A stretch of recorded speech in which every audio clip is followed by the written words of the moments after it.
وَجَادِلْهُمْ بِالَّتِي هِيَ أَحْسَنُ، مجادلہ علمی ڈیبیٹ کرنی ہے احسن طریقے کے ساتھ. اس کے لیے آپ کو مخالفین کے سارے دلائل پتہ ہوں گے، وہ کیا سوچتے ہیں اور اس کے مقابلے پہ قرآن و سنت کی کیا تعلیمات ہیں. جب تک آپ کو یہ نہیں پتہ ہوں گی اس کام میں آپ ہاتھ ڈال ہی نہیں سکتے. اور معذرت کے ساتھ ہمارے جتنے لوگ بھی کسی بھی تبلیغی جماعت کے ساتھ وابستہ ہے، کسی بھی مکتبہ فکر کی، یہ جب بیرون ملک جاتے ہیں تو غیر مسلموں کو ان کے پاس کوئی چیز نہیں ہوتی کہ جو وہ دعوت دے سکیں، کیونکہ آگے سے جو وہ کوسچنز کرتے ہیں، خواہ ایتھیسٹ کریں چاہے کرسچنز کریں، انہوں نے تو یہ سوال ہی پہلی بار سنے ہوتے ہیں، تو جواب کہاں سے دینا ہے. اسی لیے آپ دیکھیں تبلیغی جماعت کی انڈکلیئرڈ یہ پالیسی ہے کہ ہم نے غیر مسلموں کو دعوت نہیں دینی، صرف مسلمانوں کو دینی ہے.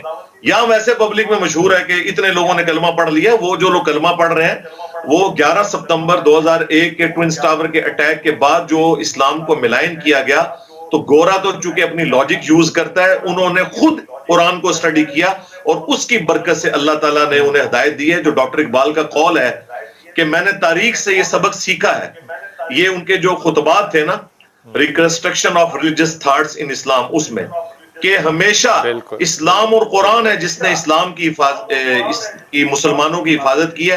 مسلمانوں نے اسلام اور قرآن کی حفاظت نہیں کی. یہ اسلام اور قرآن کے محکم دلائل تھے جس کی وجہ سے غیر مسلم اسلام کی طرف آئے، چاہے وہ تاتاری ہوں یا آج کل کے غیر مسلم. الحمدللہ.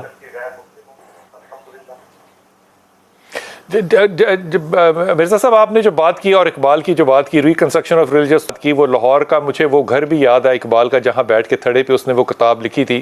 تو لیکن مجھے دل سے افسوس یہ ہوتا ہے کہ پاکستان میں شاید 1% لوگ ہوں جو کہ پڑھتے ہوں یا شاید اس سے بھی کم ہو.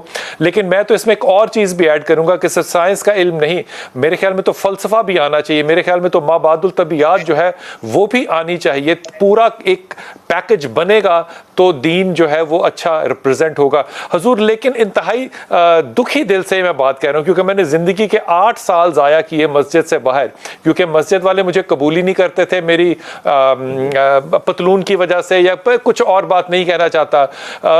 میں نے 8 سال، جب تک کہ میں نے خود حدیث پہ ادراک نہیں حاصل کیا، میں نے بخاری اور مسلم کو نہیں پڑھا، پھر میں جا کے ان سے بحث کرتا تھا کہ حضور اقدس یہ بخاری شریف میں ایسے ہی لکھا ہوا ہے، یہ حدیث ہے، میں نبی کا قول مانوں گا، آپ کا قول کیوں مانوں؟ تو میرے ہی محلے کی مسجد ہے جہاں پہ میں اب بھی جاتا ہوں اور وہیں سے نکالا بھی کیا. یہ ویسٹ تھا. مجھے کیا یہ سوچنا چاہیے کہ ہم آج جو اپنے دین کو پریزنٹ کرتے ہیں نیشنلی یا انٹرنیشنلی، ہم بنیادی طور پہ دین سے زیادہ اپنے نظریات کو ریپرزینٹ کرتے ہیں. میں مسلک کا لفظ نہیں استعمال کر رہا، ہم دین کو ریپرزینٹ، اسلام کو ریپرزینٹ کرنا جو ہے، اس کی پابندی کیسے آئے گی؟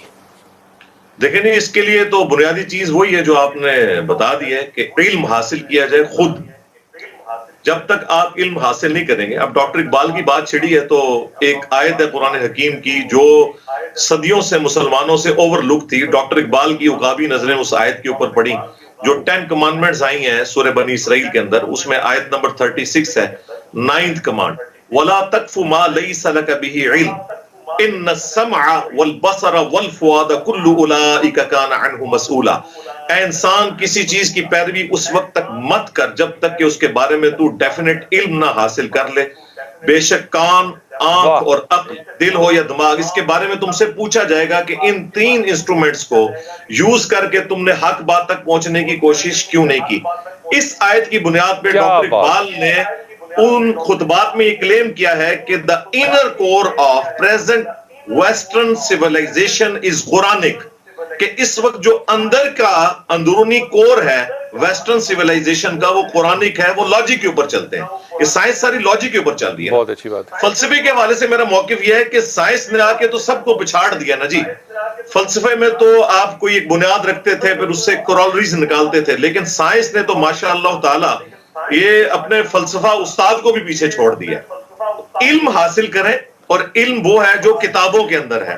بکش مسلمان بنے، جو نبی الاسلام نے حجت الوداع کے موقع پر قرآن اور سنت چھوڑی، غدیر خم پر فرمایا قرآن کو پکڑنا، اہل بیت کے ساتھ اس نے سلوک کرنا. جب تک ہم علم حاصل نہیں کریں گے نا جی، ہم پستے رہیں گے. دیکھیں کئی چیزیں ہیں عموماً عوام کے اندر مشہور ہے کہ اگر آپ کے پاس علم آ جائے تو عمل کرنا پڑ جاتا ہے، پھر مشکل ہو جاتی ہے. حالانکہ علم آنے سے دین میں اتنی آسانیاں آ جاتی ہیں کہ انسان کہتا ہے کہ یہ سب سے آسان پریکٹسنگ ریلیجن جو ہے وہ اسلام ہے. اس کی درجنوں مثالیں دی جا سکتی ہیں. مثلاً ایک مثال میں دیتا ہوں، بخاری مسلم دونوں میں حدیث ہے، عبداللہ ابن عباس نے ایک دن جمعہ کے دن اذان میں اناؤنسمنٹ کروائی. اذان کے دوران مؤذن کو کہا کہ کہو صلو فی الرحال، کہ نماز گھر ہی میں پڑھ لو. جب وہ فارغ ہوا، انہیں کہا حضرت یہ تو جمعے کی نماز تھی. آپ نے فرمایا اللہ کے نبی علیہ السلام بھی سخت سردیوں کے موسم میں اور بارش کے موسم میں مؤذن کو حکم دیتے تھے کہ اذان کے اندر یہ کہو کہ اپنے گھروں ہی میں نماز پڑھو. اللہ کے نبی علیہ السلام اس چیز کو ناپسند فرماتے تھے کہ کوئی شخص کیچڑ میں لت پت ہو کر اتنی مصیبت کاٹتا ہوا یا سردیوں میں مصیبت کاٹتا ہوا مسجد میں پہنچے. اب مجھے بتائیں یہ اتنی بڑی سہولت ہے، میری مجبوری ہے، وقت جو ہے وہ مجھے مجبور کر رہا ہے کہ میں وقت پہ جاؤں. آپ کی بات بڑی اعلیٰ اور خوبصورت ہے، اور اللہ کرے وہ میں طنز کے کہتا ہوتا ہوں کہ یہ ایسا نہ ہو کہ کوئی مان ہی لے. وہ میں طنز کے طور پہ کہہ رہا ہوں کہ مان ہی نہ لے یہ باتیں کہ علم حاصل کرنا ہے. آپ سے سوال ہوگا، اور اللہ تعالیٰ حافظ بھی صرف رکھ سکتا تھا، لیکن اللہ نے قرآن کو کتاب کی صورت میں، حدیث کتاب کی صورت میں آئی. آپ لوگوں کی ماننے کی بجائے اگر کتاب کی طرف رجوع کریں گے، آپ کو زندگی کے 8 سال مسجد سے ضائع نہیں کرنے پڑیں گے.